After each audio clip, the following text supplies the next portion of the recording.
Okay. Well, apparently Twitch doesn't want to update on my phone. I don't know why they didn't do that. What's going on? Why can't I see what I'm... Oh, okay. So, well, we've got a sound check. We're good. So Twitch didn't want to, like, tell me when I went live. That was weird. I had to wait for, like, the Discord notification. So, hi, hello. We're gonna be doing tome lores for 1 through 3, I guess. We can just go through them all.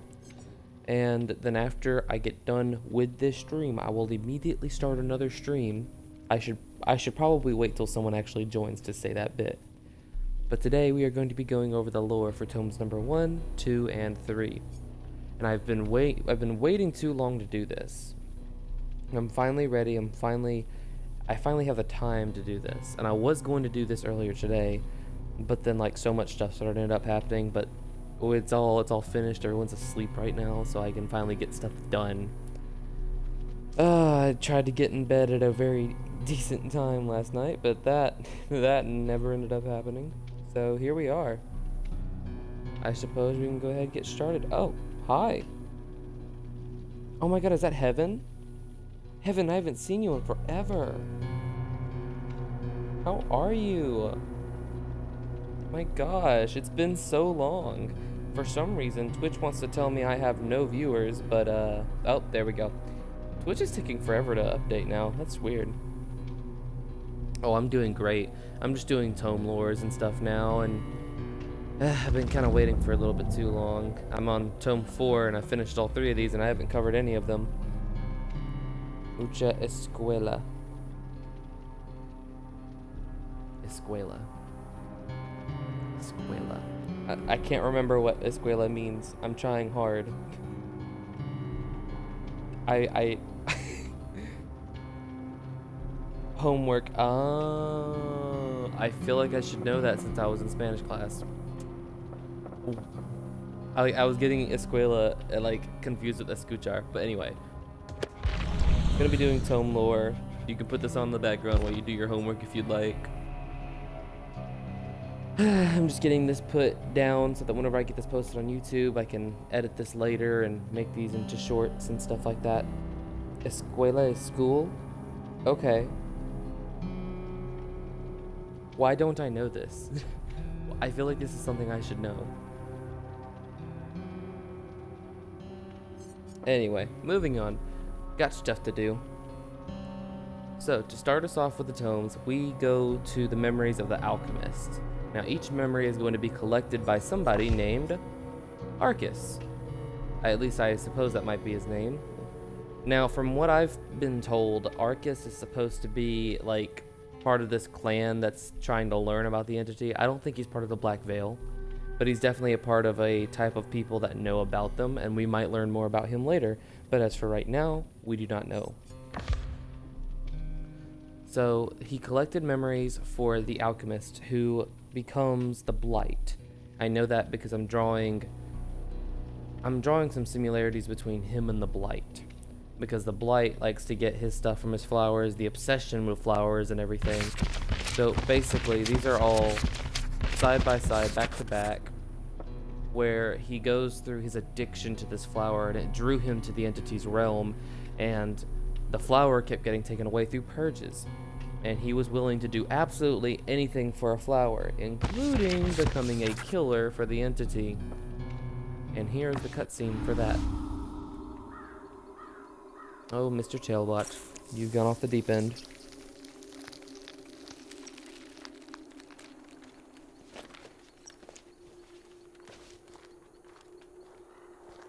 Oh, hold on, just now realizing that is in the entity's realm. Those are like those are some loop areas. Oh yeah, and I kind of forgot about this part. He was kind of starting to see like shadows of the past. I don't know, like some sort of spirits that weren't really there.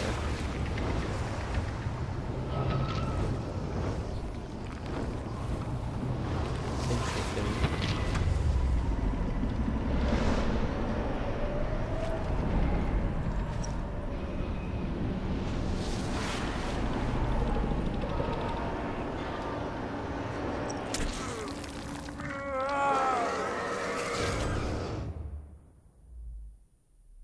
Cool.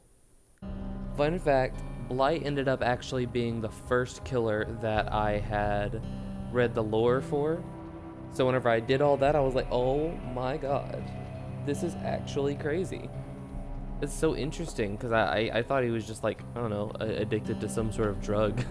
But it's a flower and it's a whole thing, and I hope we get more stuff for him. We probably already have more stuff that I just don't know about. But there is something I'm kind of worried about. I do know eventually, like 23 and 24, there are no missions. It's just they give us stuff. And I hope they start giving us more missions later on in the future. Because why not give us like some extra trapper missions? Why not give us some like Michaela and Sable missions, you know? Jason is really cool. Do you like playing with it? I don't have a PC. So I can't play as Jason. I don't have the PTV. But Jason does look really awesome, and I cannot wait to use him. He is genuinely, he's not overpowered. I've seen ways to counter him, and I also thought of them on my own before I saw them. They're pretty simple ways, and honestly, the things that he blocks are only blocked for a little while. Yeah, Jason, I was waiting for Jason, although I will say, when I watched the entire 13-hour stream, and I was completely fine with it, because me and my friend, we were there, and we were taking in every little thing that happened, including all of the sounds that birds made, and the time that like there was a crow that was like right behind, well, I suppose Jason is who we were supposed to be, and it was just screaming. Basically, we were trying to like take apart every single detail that we had seen, and my friend lasted 7 hours and he fell asleep, and I slept through hours 10 to 12, and in the end I was like, okay, I caught like the last 30 minutes of the stream, and okay, so I guess I didn't like watch the entirety of it. There was one part, like the unknown doing his whole ordeal, that I didn't catch, and that was pretty cool. So I had to rely on videos that other people made to see that. But in the end, when they revealed it was Jason, I'm not gonna say I was disappointed. I wasn't. In fact, I even caught my reaction on YouTube. It's a video on its own, so you can go check that out. But that was like, I wanted it to be Slender Man. The screen glitched, you know, and it was in a forest, and it didn't really look like a campsite, you know. All the trees were lined up as if they had been planted, and the shack wasn't really like, it wasn't like the rundown shack you would see in Jason. But it does have similarities, like the door and the window being in the positions they are. So there were similarities there, but I've never watched Friday the 13th. I will be soon, because I'm gonna get Paramount Plus, and apparently the first 8 movies are on there. So fingers crossed I can watch majority of them. I was watching Alien at some point on HBO, but they took those off. I didn't even get to finish the first movie. I had like 5 minutes left of it, I think. Anyway, moving on to the Claudette moral. So nothing too big really happens with Claudette. It more kind of explains as to why the entity might have seen her and wanted her in the fog, because before it was just more like people didn't understand her. Like, she was too much of a nerd, she was an outcast, but that was kind of all she had going for her. But this really dived into what made her an outcast. It was the fact that she was basically Albert Einstein, but for like botany. She absolutely loved to see animals and bugs and all the creepy and crawly stuff. But she wasn't a weirdo. She was just inspired by the science behind it all. And whenever her father wanted to get her a chemistry kit or something like that for her 8th birthday, her mom was like, no, she needs a good little doll or something. And the reason behind that was that her mom had been bullied for being exactly like Claudette. But this time, the parents were going to make the right choice and support their daughter.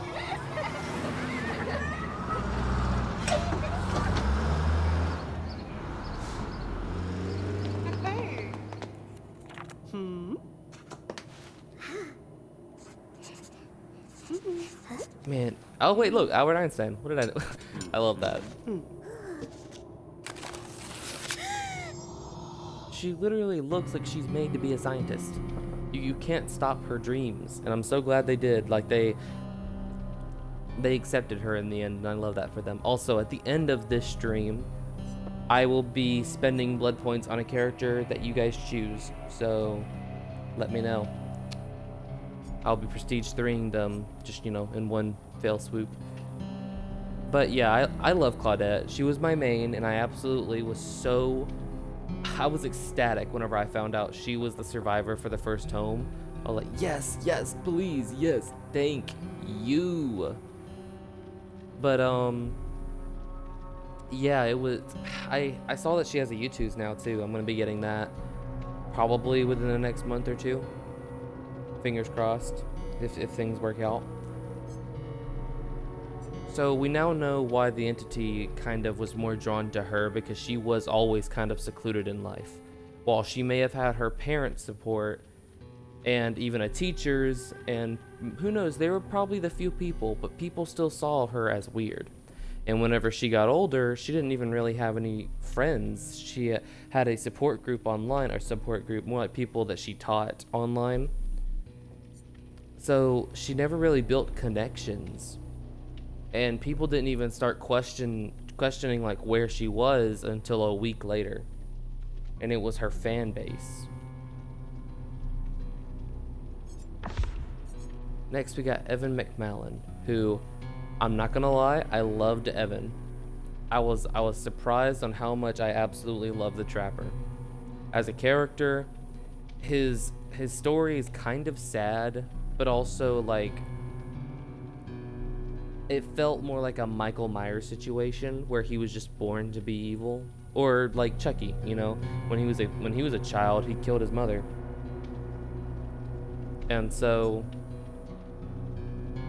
Trapper, he was I don't know if he was specifically beat. He probably was, but he watched his father abuse and mistreat all of his employees, and along the line Evan started making these sketches about his father, or specifically about his father killing his mother.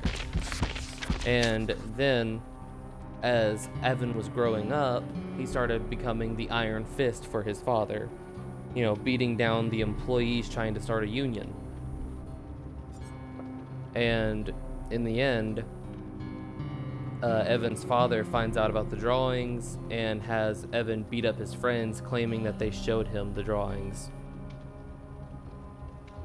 And not only that, but it was this line right here. Evan stares at his father and feels hate for the maggots who betrayed him, and for his father. Respect? No, not respect. Admiration. He started admiring the monster that his father truly was. And I feel so bad for him, because he's completely brainwashed. Poor Trapper, poor Trapper.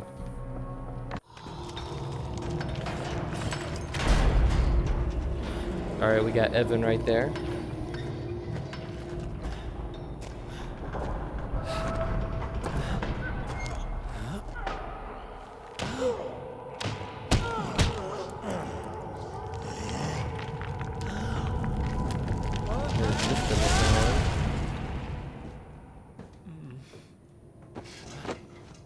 Now, this cave-in wasn't something that was really mentioned in the lore, if I'm not mistaken. Like, at all. I don't think it was mentioned. So it was a little, it kind of took me back when I first saw it.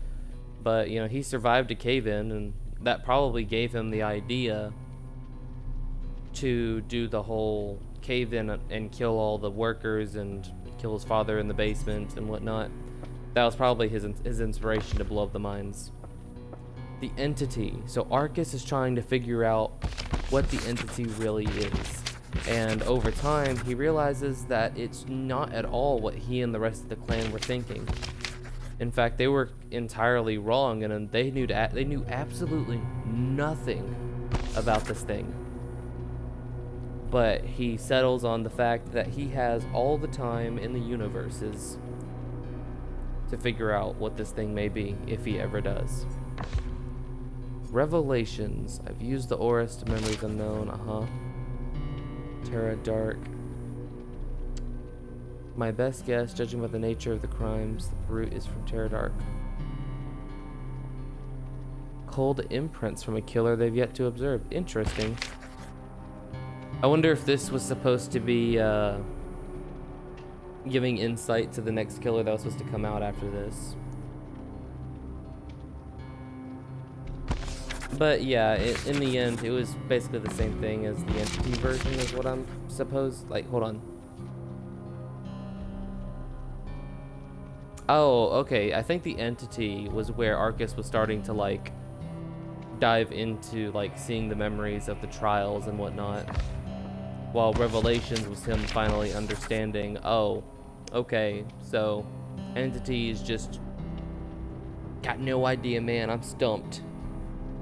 Poor guy, poor guy. Moving on to the Tome 2. The Reckoning. Oh, we got so much to do here. So Jane Romero.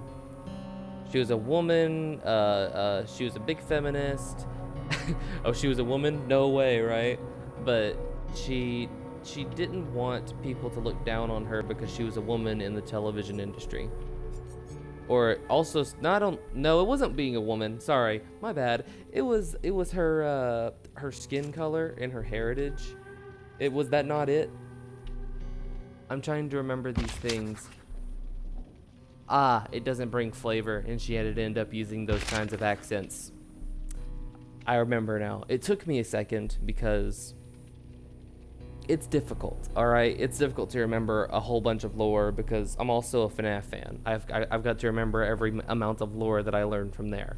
So, bear with me here. Eventually, I'll get this. But in the end, she walks out on a big show because they wanted her to use her accent. They wanted her... She was wanting to do this play, and after a whole bunch of like preparation, the show was about to begin and everything, and they were like, what if you did this though? And she said no. She would not do it, so she just walked out. She didn't want to play into a stereotype, but that's all people wanted from her, so she decided to just quit.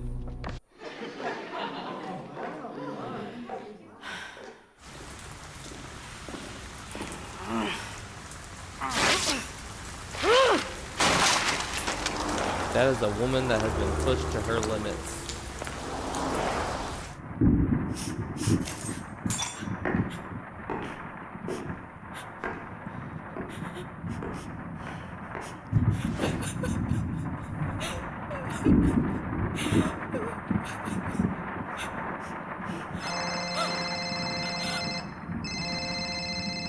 And this is whenever her, I think it was her producer. Yep, and here it is. She was invited onto that show. Okay, so yeah, it was the play. They asked her to do an accent. She said, nuh-uh, don't want it. Walked out and gets a call from her producer. Good for her. And at some point, she finds... Oh, yes, okay, I remember all of her lore now. I'm putting all this together with you guys. So...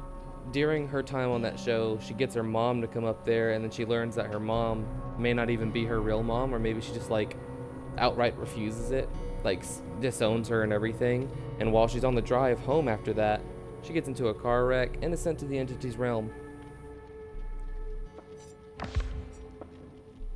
Manchester mashup. David King. Now, if I'm not mistaken, let me just like do a quick scan.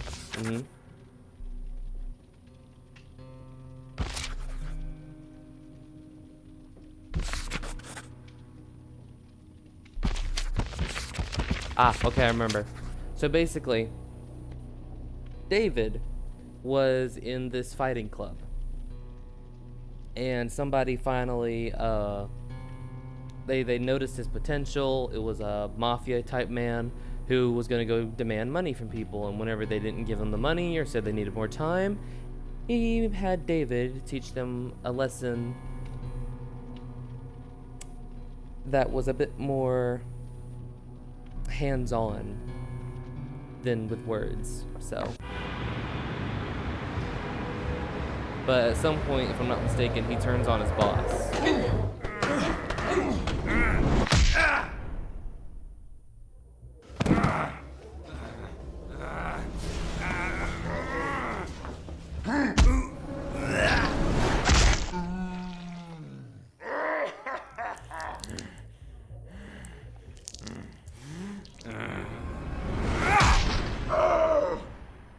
Get him. Hey. Whoa. Hey.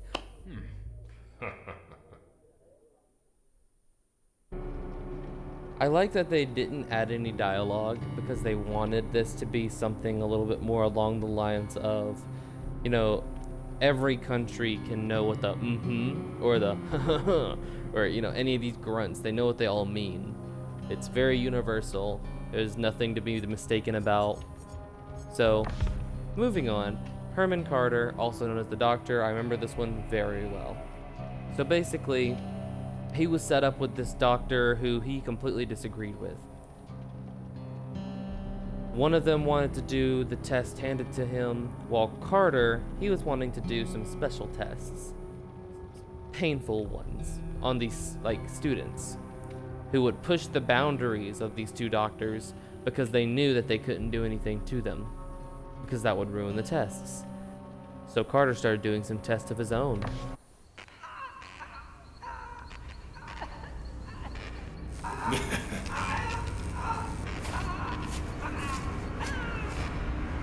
Hey!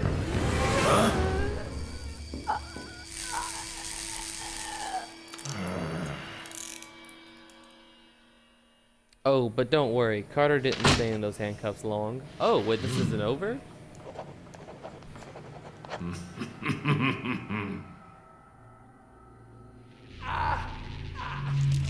And he started doing this stuff with the CIA for money. Getting to do his dream job.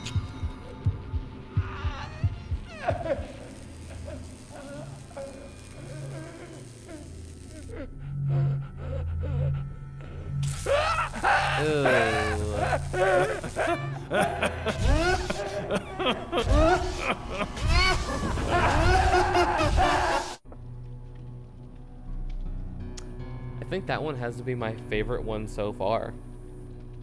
Just like like that cutscene was just like, wow. It was really gory, really brutal, and it showed his character so well. Oh, right, the spirit was part of this. So basically, while her father was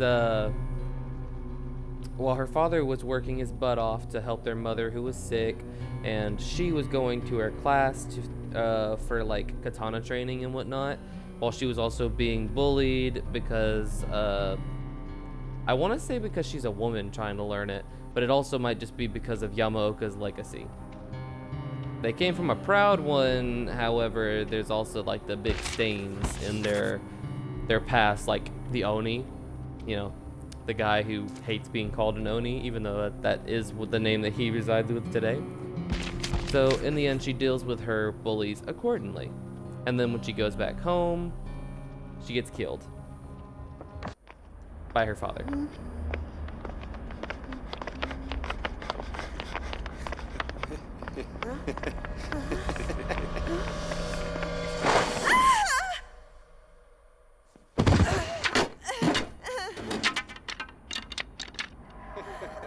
Let out the rage. No. You let out your rage, Rin. Let it out. Yes. There we go.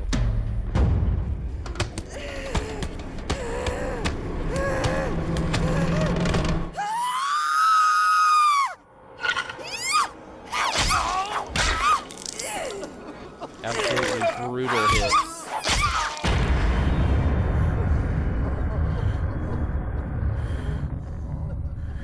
They deserved every bit of that. She should step on that guy's elbow and break his arm.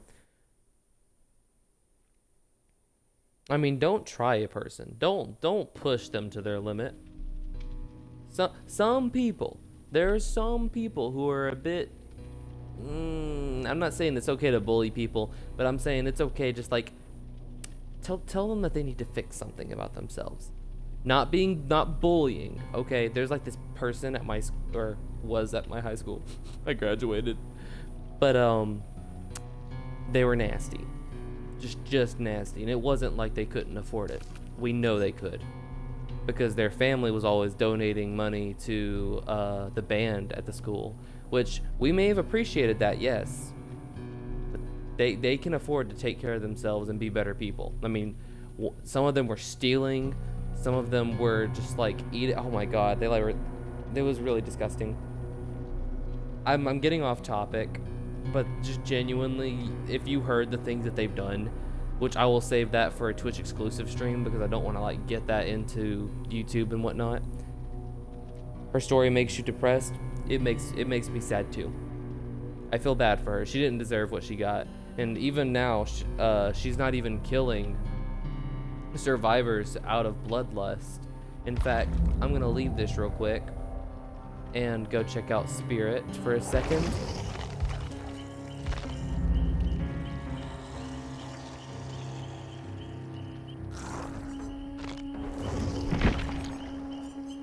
If I'm not mistaken,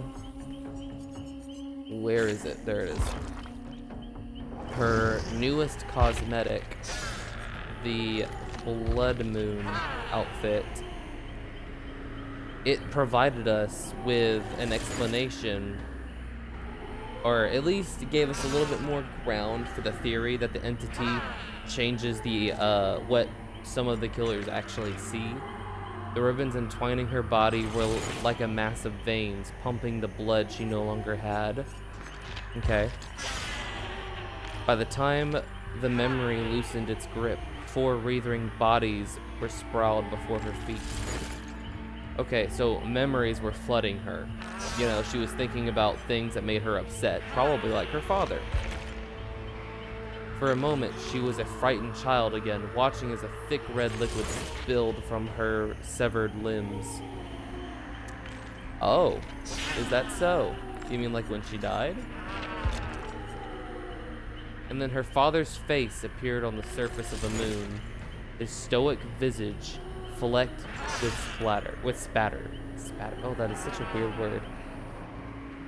So the entity has changed her vision, and the whole white eyes theory is more than likely correct, with her seeing her father when she sees every survivor, filling her with rage.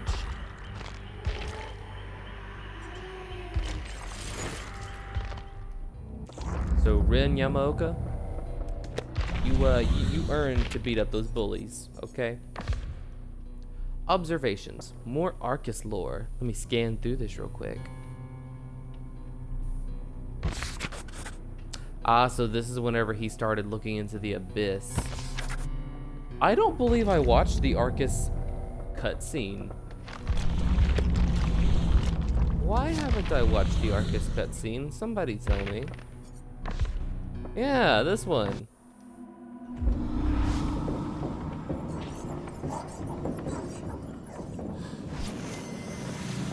And he could pull random things from the Dark Terra. You just conjure them from a different universe. Like the Whiskey.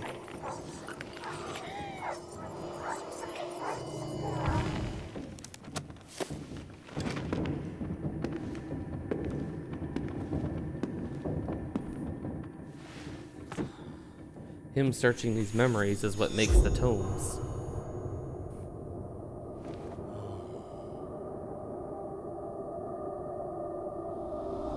Is it that he has to fill a last place, or that a book is missing, though? That's what's important. These are the questions that need to be answered.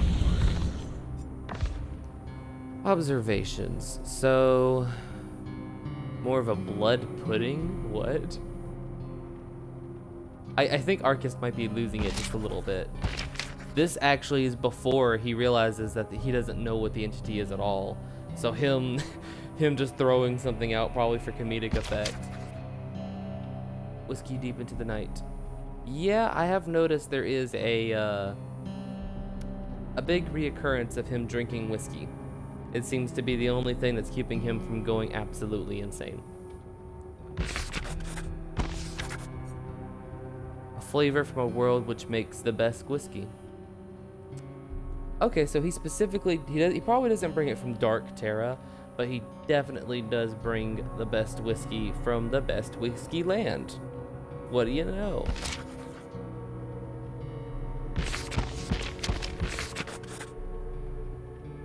Oh, another memory of Vigo, the guy that created the hatch. Okay. So I'm gonna have to do a whole separate stream for Arcus because his stuff is very complex and a lot harder for me to remember whenever it comes to, like, because these characters I see all the time, so it's easier for me to replay their story in my head whenever I see them. Arcus, you don't see him, like, unless it's a cutscene. You just don't. That makes it really difficult.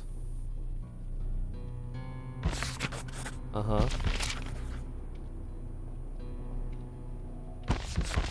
So he keeps talking a lot about the abyss, and I know in like the 3rd tome, he's like starting to throw golf balls or, like, you know, hit golf balls into the abyss. Probably just testing to see if he ever hears anything, or just, you know, for fun. And then eventually he's given back like fake eyeballs, or maybe real ones, just really hard. I don't know. But yeah, that's tome 2, The Reckoning. I think what I will do is like strictly cover the characters and not Arcus and Entity. None of that kind of stuff, because it's the characters stuff that's way easier for me to like give more perspective and more of a set tone, you know? Kate Denson, I feel her. I feel her. I know what this feels like. So Kate is basically living under this, oh, hold on. I think I just saw another message pop up on the stream. Nope, did not. I'm crazy. But, so basically, she hits 0, which is whenever she loses all of her muse. Her muse is this little voice in the back of her mind that helps her know what to write. It's her, basically, her inner feelings. But these inner feelings, they're kind of being faded because she started selling out. She stopped doing her music for her and for her connection to her fans, and she just did stuff for money. And there was also mention in her lore where shamans, which shamans are these old, like, sorcerer type people, specifically from Native Americans and whatnot. The shamans of today are artists and singers and basically the famous people. The ones who can see into other worlds, feel things, and draw those things into our world. And I was thinking a little bit more like, I don't know how I put it, but I remember thinking about when they said that, the people who have that kind of imagination to think outside of the universe. It reminded me of Nicolas Cage, how he is an actor and he is considered a quote-unquote shaman due to this lore.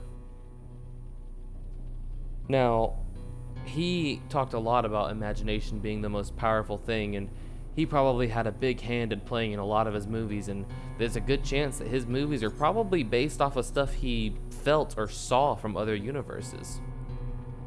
But anyway, so in order for her to get her muse back, she would go to the forest. And in that forest, in her original lore, she was eventually taken by the entity, like, through the top of the trees, like the tendrils coming down and picking her up. But while she was trying to find her muse, there was this darker version. Something in the back of her mind telling her to play a rhythm.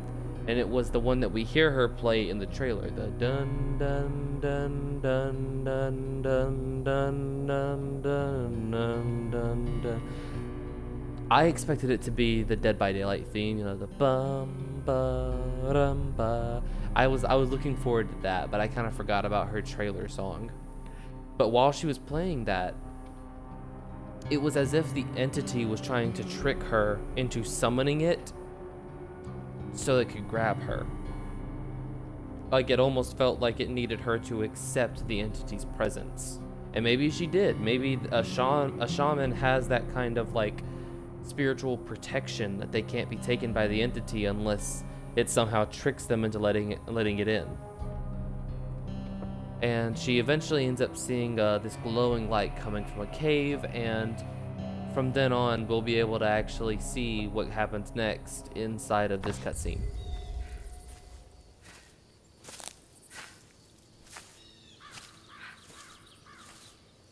I love this outfit, and it's actually this outfit you can, oh, there's the music.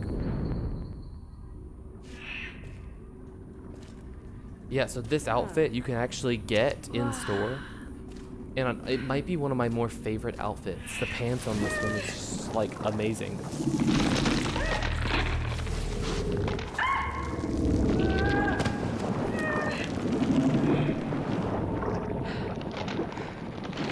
Look at her.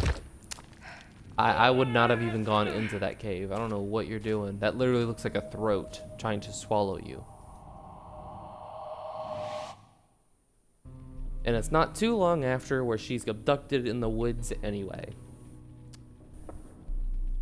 So yeah.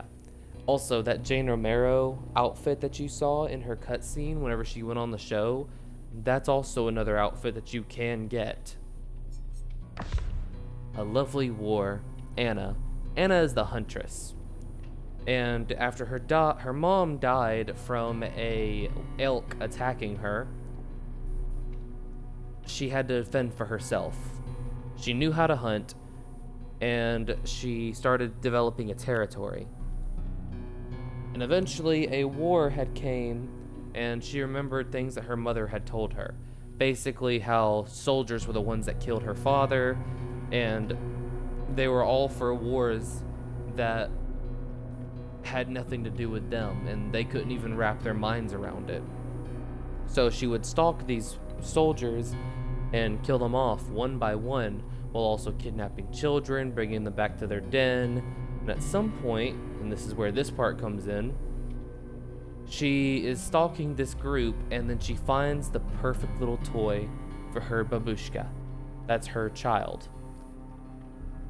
And there are rumors spreading around that her attacks are actually coming from a werewolf, because they're wild. She hits them with precision, yet at the same time such deadly force that you would not imagine that a human could have done it. And they actually called them a bodark, and I looked it up, and that's what the Russians call werewolves. They weren't entirely off, because she does at some point become a were-elk. So let's just go ahead and Jesus, I'm gonna just play the how she ended up finding that toy. I mean, she goes hard.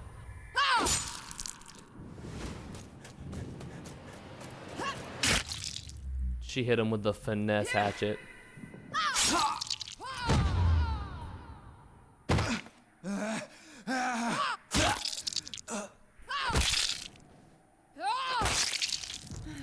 I don't think I've seen this mask for her or this outfit. I wonder if I can find it in the store. Oh, she aura farmed so hard.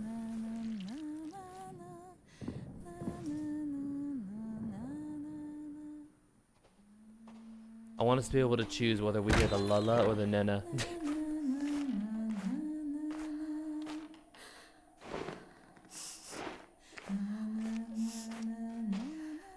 I'm surprised this child isn't dead, because apparently she like ties the bonds so tight that they're supposed to like strangle or die from the circulation being cut off. Next, we have Dwight. Oh, Dwight, you innocent, innocent fool. Why did you take that drug, you idiot? So basically, we know where Dwight ends up. He's working in a company where he goes out on a business retreat, a company retreat, sorry, and they get drunk and he gets lost in the woods. And in those woods, the entity claims him. But before that, he was working for another type of person, somebody named Lazar. And Lazar owns this company, and he's like one of the stupidest people you've ever heard. Like, he thinks he's such a visionary, but these millionaires who he's like convinced into investing money into his company, this guy is so stupid that I feel like the millionaires were also playing a prank on him. Like, they have enough money, they can spend it on this little fun guy who's wanting to be a big visionary and be very creative and write a book on creativity. So Dwight hears about this meeting and even falls probably a little bit in love with this girl. And this meeting is for people who hate Lazar and also has probably been fired by him. Well, not too long after the girl he likes is fired because she took the downfall for his stupid mistake. Not Dwight's mistake, Lazar's mistake. He fired her because he looked like an idiot. Or specifically, he tried making her look like an idiot for the extra spending because he was like, come on, she doesn't know what she's doing. But it was all him. He made the mistakes, but he was wanting to pin it all on her. And so in the end, Dwight ended up going to that meeting, and somebody named Max handed him this drug. And this drug, it was supposed to just make him laugh a bunch. But when Dwight put it in his drink, he slurped it up, and boy was he angry. Because not that he was angry, it was more that he was afraid. He started seeing all the other millionaires as these monsters, and he attacked one and was trying to choke it to death. He had to be pulled back and calmed down, and in the end, I'm pretty sure those millionaires pulled the funding and that company got shut down.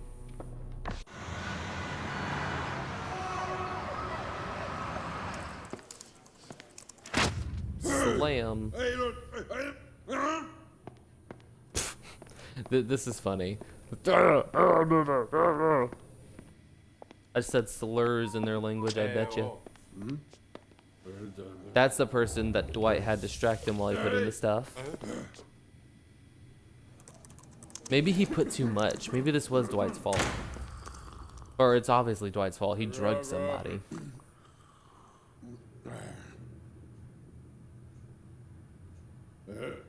This tastes funny. And now they look just like you, Lazar.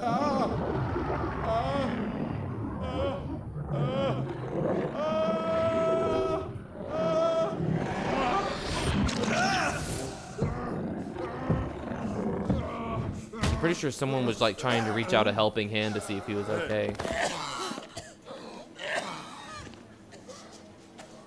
No one would get hurt, right, Dwight? Someone kind of did.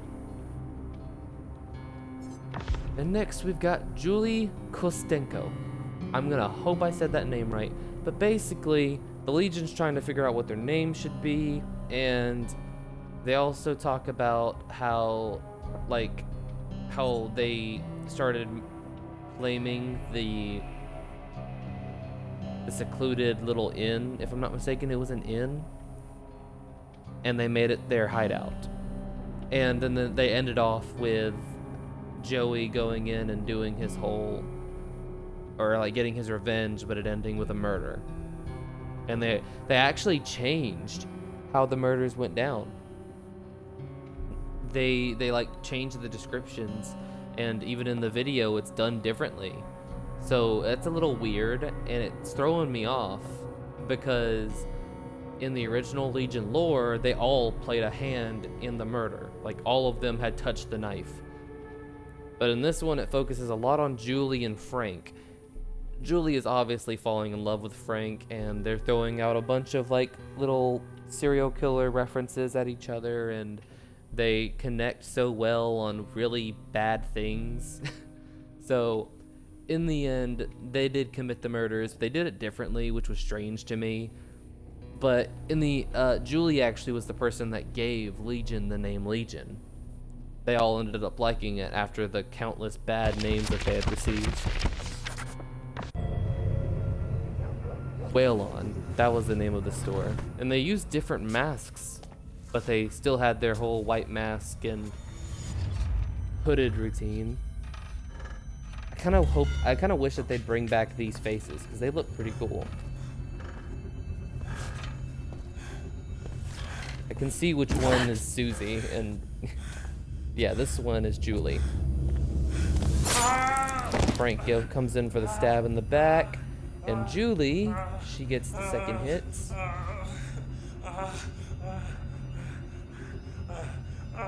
But where she stabs this guy, it's entirely different. This is not where he's supposed to do it. I'm so sorry for hitting my mic. She's supposed to stab him in the ribs, while Joey takes a couple jabs, and Susie's supposed to have Frank place the knife in her hands and plunge it into the guy's neck. But instead, it was just Frank and Julie who did this, while the other two just like stood there and watched. I don't know why they did things this way, but it's just how it ended up playing out. So yeah, that makes up the entirety of the tomes that we've done so far, except for the Arcus and Revelation bits, because those parts I'm gonna have to do their own separate stream. I'm gonna have to go through it all and reread, because I've completely forgotten and was kind of bullcrapping my way through it. But the rest of it, I did remember a fair ton of it. So tonight I'll be playing a good bit of Hag. I don't know if I'll stream it. I might not, we'll see. But oh wait. Goodbye. Wait, hold on, Heaven. Hold on, it's the ending. It's the ending, and I need you to help me decide something. I need you to help me decide who I'm going to Prestige 3. Because, honestly, I should probably do Wraith, because if I'm not mistaken... Tomes, Sahur. Don't hate me. Predator. Yeah, the next killer I have to do is a Wraith, so that's what I'm gonna do. I'm just gonna spend my money on Wraith. Never mind. Bye. I'm gonna go ahead and get that paid for.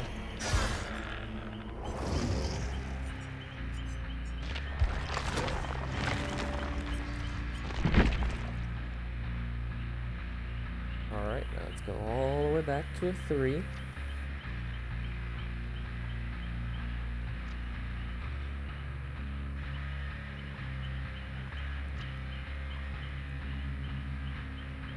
And perfect.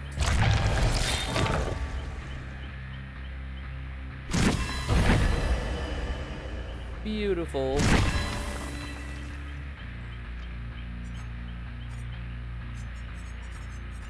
I don't know what any of these add-ons do, but I will definitely be doing a whole summary of what the Wraith is and all that good stuff.